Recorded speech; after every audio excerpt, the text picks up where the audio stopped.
26 अगस्त 1978 रात के 10:15 बज रहे थे जब दिल्ली के विलिंगडन अस्पताल में उसके कैजुअल्टी वार्ड में दो अजनबी दाखिल होते हैं। उनमें से एक शख्स के सिर से बुरी तरह खून बह रहा था। उसके माथे पर एक गहरा घाव था। ड्यूटी पर मौजूद डॉक्टर ने जब उसका नाम पूछा तो उस घायल शख्स ने अपना नाम बताया, विनोद। उसके साथ जो दूसरा आदमी उसे सहारा देकर अंदर लाया था, उसने अपना नाम हरभजन सिंह बताया। अस्पताल के बाहर एक फील्ड कार था जिसका नंबर था DHI 280, जिसमें ये दोनों यहाँ तक पहुंचे थे। घाव गहरा था, इसीलिए डॉक्टर ने तुरंत उस पर टांके लगाने शुरू कर दिए। क्योंकि ये एक चोट का मामला था, इसीलिए ये सीधे तौर पर एक मेडिको लीगल केस बन जाता था। अस्पताल में मौजूद पुलिस कांस्टेबल को तुरंत वहाँ बुला लिया गया। पुलिस ने जब विनोद से पूछा कि ये चोट कैसे लगी, तो उसने पुलिस को बताया कि बंगला साहिब रोड के पास काली माता मंदिर के करीब कुछ बदमाशों ने उन्हें घेर लिया था। वो उनकी घड़ी लूटना चाहते थे और जब विनोद ने हाथापाई करके उन्हें रोकने की कोशिश की तो उन बदमाशों ने किसी लोहे की चीज से उसके सिर पर वार कर दिया। डॉक्टर ने टांके लगाने के बाद विनोद को सलाह दी कि सिर की चोट गहरी है, इसलिए इसका एक्सरे करवाना बहुत जरूरी है। लेकिन जैसे ही एक्सरे का नाम आया वो घबरा गया और उसने एक्सरे करवाने से साफ इनकार कर दिया। रात के 11:10 बज चुके थे और Vinod leave against medical advice के एक कागज पर दस्तखत करके वहां से निकल गया।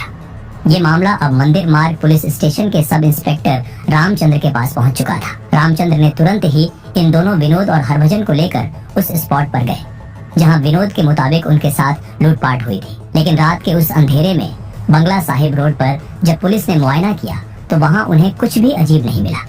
न तो वहां खून का कोई कतरा था, न ही वहां मौजूद किसी शख्स ने ऐसी किसी लूटपाट के होने की कोई बात मानी। सब इंस्पेक्टर रामचंद्र को शक हुआ। वो रात के 1:45 पर इन दोनों को वापस मंदिर मार्ग थाने ले आए। पुलिस ने इन दोनों अजनबियों से उनका पता पूछा। उन दोनों ने पुलिस को मोती नगर और फतेहपुरी के पते लिखवा दिए। उन्होंने पुलिस से वादा किया कि वो अगली सुबह 10 बजे खुद थाने आकर अपनी विस्तृत रिपोर्ट दर्ज करवाएंगे। अगली सुबह जब वो दोनों 10 बजे थाने नहीं पहुंचे और पुलिस उनके बताए पथों पर गई तो पता चला कि वहाँ ऐसी कोई मकान ही नहीं है।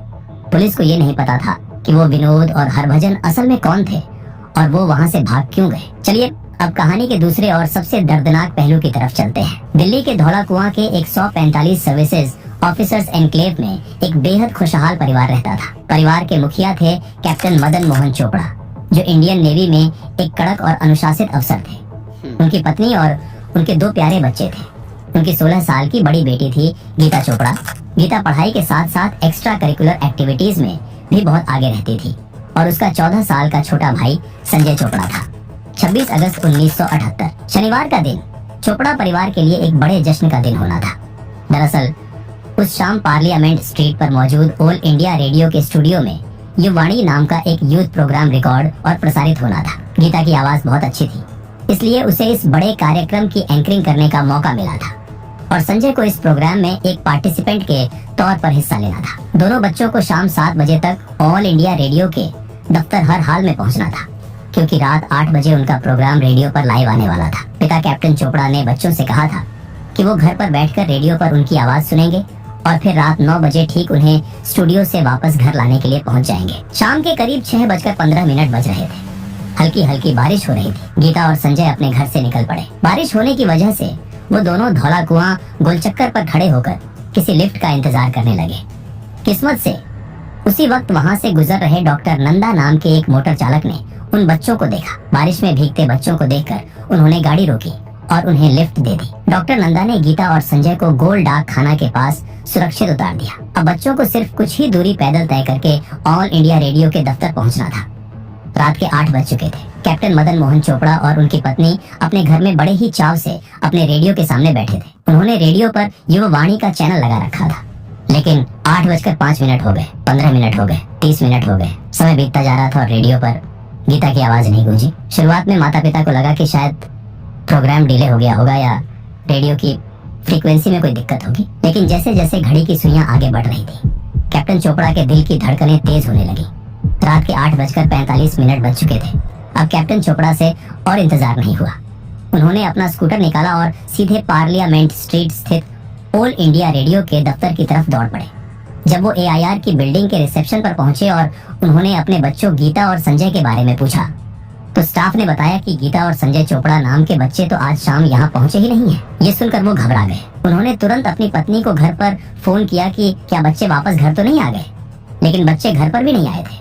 उन्होंने अपने सारे रिश्तेदारों, बच्चों के दोस्तों और जानकारों को फोन करना शुरू कर दिया, लेकिन गीता और संजय का कोई अता पता नहीं था। इसके बाद कैप्टन मदन मोहन चोपड़ा पागलों की तरह दिल्ली की सड़कों पर अपने बच्चों को 2.5 घंटे तक ढूंढते रहे, लेकिन कोई सुराग नहीं मिलने के बाद 10:15 पर उन्होंने पुलिस कंट्रोल रूम में उनके गायब होने की रिपोर्ट दर्ज करवा दी, जिसके बाद पुलिस ने शहर के कोने कोने में गीता और संजय की तलाश शुरू कर दी, लेकिन पुलिस को भी कोई सुराग नहीं मिला। 26 अगस्त की वो रात बीत गई। 27 अगस्त का पूरा दिन बीत रहा था, लेकिन दोनों के बारे में कोई भी जानकारी नहीं मिल रही थी। हर रेडियो स्टेशन, हर अखबार में सिर्फ और सिर्फ नेवी अफसर के उन 2 बच्चों की गुमशुदगी की खबरें गूंज रही थी। परिवार का रो रो कर बुरा हाल था। पिता को हर पल यही उम्मीद थी कि शायद कोई फोन आए, शायद कोई फिरौती की मांग हो, या शायद बच्चे खुद चलकर घर के दरवाजे पर आ जाएं। लेकिन 48 घंटे से ज्यादा का समय बीत चुका था और दिल्ली पुलिस के हाथ पूरी तरह से खाली थे।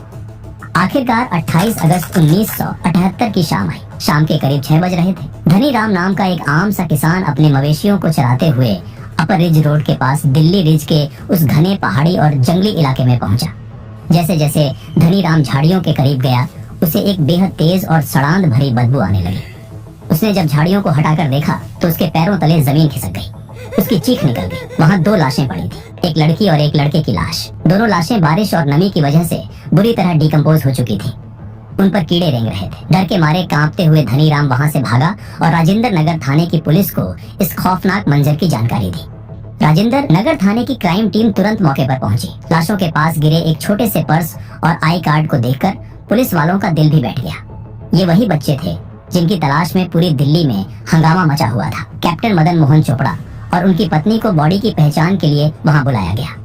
अपने बच्चों को इस हालत में देखकर दोनों फुट फुट कर रोने लगे। इसके बाद जब उनके शरीर का पोस्टमार्टम किया गया तो डॉक्टर भरत सिंह की पोस्टमार्टम रिपोर्ट के मुताबिक संजय के शरीर पर 21 गहरे घाव थे।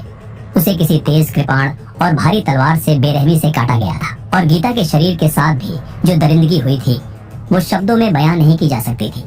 29 अगस्त 1978 सुबह 5 बजे पुलिस ने हत्या धारा 302 की FIR नंबर 465 दर्ज कर ली। जैसे ही अगली सुबह अखबारों में ये खबर छपी, दिल्ली की सड़कों पर मानो ज्वालामुखी फट पड़ा। कॉलेज के छात्र सड़कों पर उतर आए। पूरी दिल्ली में धरने प्रदर्शन शुरू हो गए। इस केस ने इतनी बड़ी राजनीतिक आग लगा दी थी कि उस वक्त के प्रधानमंत्री मोरारजी देसाई को खुद संसद में खड़े होकर देश की जनता को जवाब देना पड़ा। वहीं जब पुलिस अपनी इन्वेस्टिगेशन कर रही थी तो उन्होंने देखा कि उनके फाइल में 2 ऐसे कंप्लेंट थे जो उसी दिन उसी शाम आए थे जब कैप्टन ने अपनी कंप्लेंट दर्ज की थी।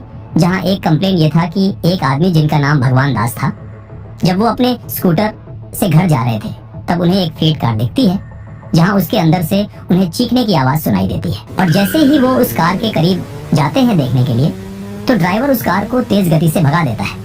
जिसके बाद भगवान दास तुरंत ही पुलिस कंट्रोल रूम में कॉल करके बताते हैं इस घटना के बारे में और कहते हैं कि कार फिएट थी जिसका नंबर था HRK 8930। वही एक और कंप्लेंट पुलिस को उसी दिन की आई थी जहां बाबा खड़क सिंह मार्ग पर एक जूनियर इंजीनियर जिनका नाम था इंद्रजीत सिंह, वो भी एक फिएट कार को देखते हैं जहां वो बड़ी तेज गति से उनके पास से गुजरता है और तब वो देखते हैं कि 2 बच्चे थे जिसमें से एक बच्चा पीछे की सीट पर बैठा है और मदद के लिए पुकार रहा है, जहां उसके कंधे पर गहरा घाव लगा है और काफी खून बह रहा है। लेकिन जब तक कि वो मदद कर पाते वो फिएट कार वहां से निकल चुकी थी। इंद्रजीत तुरंत राजेंद्र नगर पुलिस स्टेशन जाते हैं और वहां शिकायत दर्ज करते हैं कि एक फिएट कार जिसका नंबर HRK 8930 है उसमें 2 बच्चे हैं जो मदद मांग रहे थे। जब पुलिस ने कंप्लेंट्स के पैटर्न को देखा तो उसमें उन्हें वो फिएट कार कॉमन लगी, जिसके बाद पुलिस इस कार को ढूंढने लगी। 31 अगस्त 1978 दिल्ली के मजलिस पार्क इलाके की गली नंबर 10 के बाहर कुछ स्थानीय लोगों ने लावारिस हालत में खड़ी एक मस्टर्ड रंग की फिएट कार देखी। इस कार पर DHD 7034 नंबर की प्लेट लगी हुई थी। शक होने पर लोगों ने तुरंत पुलिस को इन्फॉर्म की। कुछ ही मिनटों में पुलिस की टीमें वहां पहुंच गई और जब कार की जांच की तो कार की डिग्गी में जाली नंबर प्लेटों का पूरा जखीरा पड़ा था। वहाँ DEA 1221, HRF 5411 और सबसे अहम HRK 8930 और DHI 280 नंबर की प्लेट्स मौजूद थीं। फोरेंसिक टीम ने कार के चप्पे चप्पे को खंगालना शुरू किया। शीशों और हैंडल से उंगलियों के निशान लिए गए। सीटों और मैट से टूटे हुए बाल इकट्ठा किए गए। कार की छत और पिछली सीटों पर खून के कई धब्बे मौजूद थे। लैब टेस्ट में पता चला कि वहाँ 2 अलग अलग ब्लड ग्रुप थे, एक गीता चोपड़ा का था और एक किसी और व्यक्ति का। कार मिलने के बाद पुलिस ने मजलिस पार्क इलाके में घर घर जाकर पूछताछ शुरू की। जल्द ही वो गली नंबर 3 के मकान नंबर B314 तक पहुंच गए। ये मकान सोहन लाल नाम के एक शख्स का था। पुलिस ने जब सोहन लाल से पूछताछ की तो इस केस का सबसे बड़ा सस्पेंस खुलने लगा। सोहन लाल ने बताया कि 24 अगस्त को 2 लोग उसके यहाँ किराए पर रहने आए थे, जिन्होंने पूरे 2 महीने का किराया एडवांस में दिया था। लेकिन आज सुबह 31 अगस्त को अचानक वो अपना सारा सामान और एडवांस किराया छोड़कर वहां से भाग गए। सोहन लाल ने पुलिस को कहा कि 27 अगस्त की सुबह उसने अपने उन किराएदारों में से एक के माथे पर बहुत गहरी चोट देखी थी। जब सोहन लाल ने उस चोट के बारे में पूछा तो उसने बहाना बनाया कि उसे कार के पंखे से चोट लग गई है। अब पुलिस के दिमाग की बत्ती जली। विलिंगडन अस्पताल में पट्टी बंधवाने वाला विनोद, जिसे सिर पर गहरी चोट थी, और मजलिस पार्क का ये किराएदार, दोनों एक ही शख्स थे। मकान मालिक और अस्पताल के स्टाफ की मदद से पुलिस ने उन दोनों के स्केच तैयार किए। पुलिस के रिकॉर्ड में पहली बार उन 2 खूंखार दरिंदों के नाम आधिकारिक तौर पर सामने आए। वो कोई और नहीं बल्कि बॉम्बे से भागे हुए most wanted criminal Kuljeet Singh उर्फ रंगा और जसवीर सिंह उर्फ बिल्ला थे। उन पर भारी इनाम रख दिया गया। पूरे देश के अखबारों, रेलवे स्टेशनों और बस अड्डों पर उनकी तस्वीरें चिपका दी गई। पुलिस की कई टीमें अलग अलग शहरों में दबिश दे रही थी। 13 दिन बीत चुके थे।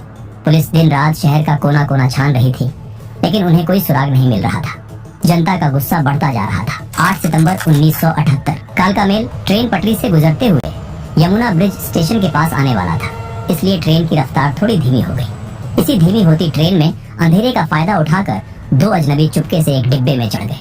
लेकिन वो जिस डिब्बे में चढ़े थे वो कोई आम पैसेंजर डिब्बा नहीं था, बल्कि भारतीय सेना के जवानों के लिए आरक्षित मिलिट्री कंपार्टमेंट था। डिब्बे के अंदर मौजूद सैनिकों ने जब उन दोनों अजनबियों को देखा तो उन्हें तुरंत टोका और उनसे पूछा कि ये फौजी डिब्बा है, तुम यहाँ कैसे आ गए? उन दोनों ने बड़ी चालाकी से जवाब दिया, हम भी आर्मी से ही हैं। सैनिकों को उनकी भाव और कपड़ों से शक हुआ। उन्होंने कहा, अगर आर्मी से हो तो अपना आई कार्ड दिखाओ। तभी उनमें से एक शख्स रंगा ने अपने साथी बिल्ला की तरफ देखते हुए कहा कि इसे भरा हुआ आई कार्ड दिखाओ। ये जुर्म की दुनिया का एक कोड वर्ड था। जैसे ही बिल्ला ने अपनी जेब में हाथ डाला, एक जवान ने फुर्ती से उसके दोनों हाथ कसकर पकड़ लिए। इसी बीच उसी डिब्बे में लांस नायक एबी शेट्टी मौजूद थे। उनके हाथ में एक अखबार था जिसके पहले पन्ने पर उन 2 वांटेड कातिलों की तस्वीरें छपी थी। लांस नायक शेट्टी की नजर अखबार की तस्वीर पर गई और फिर सामने खड़े उन दोनों आदमियों के चेहरों पर। वो समझ गए कि ये वही रंगा और बिल्ला है जो मोस्ट वांटेड क्रिमिनल्स हैं। दोनों दरिंदों ने भागने की पूरी कोशिश की, लेकिन सैनिकों ने उन्हें वहीं दबोच लिया। 9 सितंबर 1978 सेना के जवानों ने दोनों खूंखार दरिंदों को इंस्पेक्टर वीपी गुप्ता और पुलिस के हवाले कर दिया।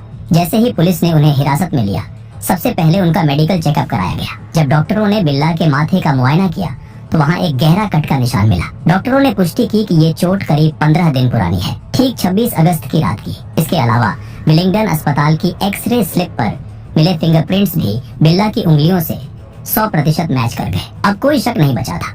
पूरे देश को दहला देने वाले रंगा और बिल्ला अब सलाखों के पीछे थे, जिसके बाद इंटेरोगेशन शुरू हुई। पुलिस के कड़े सवालों और सबूतों के आगे दोनों दरिंदे टूट गए और फिर पुलिस रिमांड के दौरान उन्होंने जो कहानी सुनाई उसने जांच अधिकारियों के भी रोंगटे खड़े कर दिए। उन्होंने बताया कि उनकी खौफनाक दास्तान दिल्ली से नहीं बल्कि मुंबई से शुरू हुई थी। कुलजीत सिंह उर्फ रंगा पहले एक ट्रक ड्राइवर था और बाद में बॉम्बे में टैक्सी चलाने लगा था। वहीं उसकी मुलाकात जसबीर सिंह उर्फ बिल्ला से हुई थी, जो कि एक बेहद शातिर अपराधी और कार चोर था।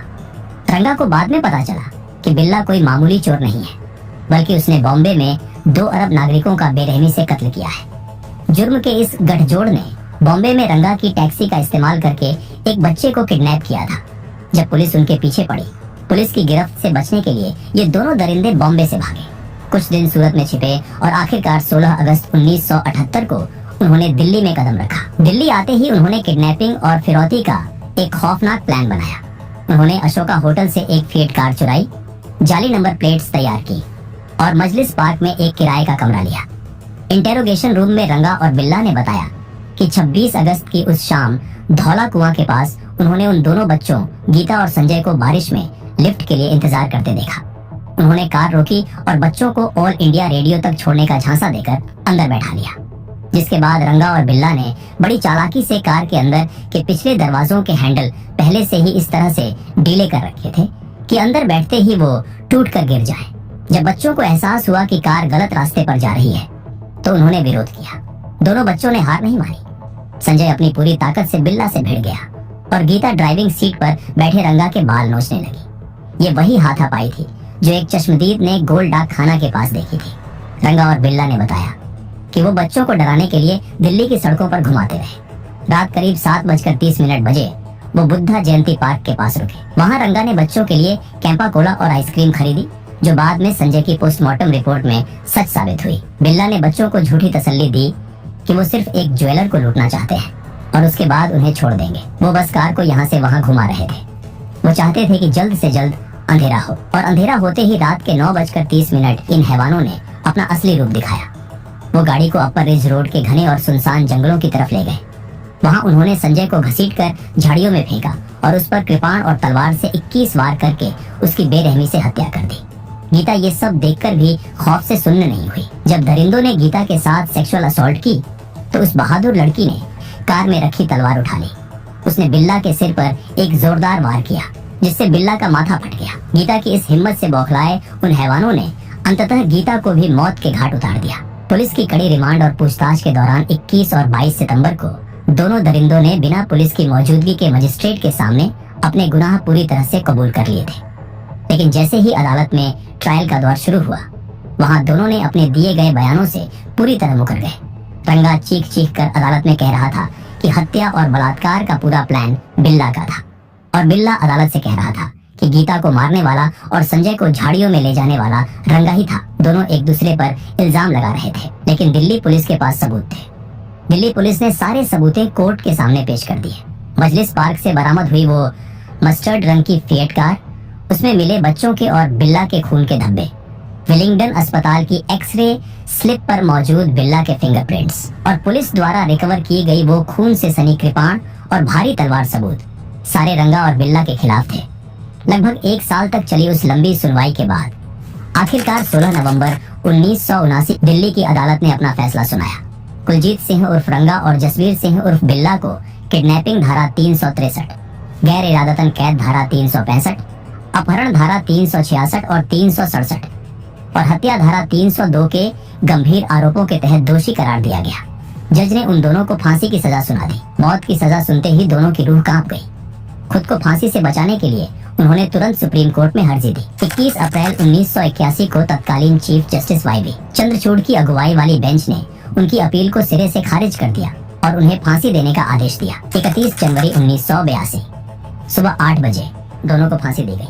इसके बाद 5 अप्रैल 1981 को भारत सरकार ने गीता और संजय के इस बहादुरी के लिए वीरता पुरस्कार कीर्ति चक्र से सम्मानित किया।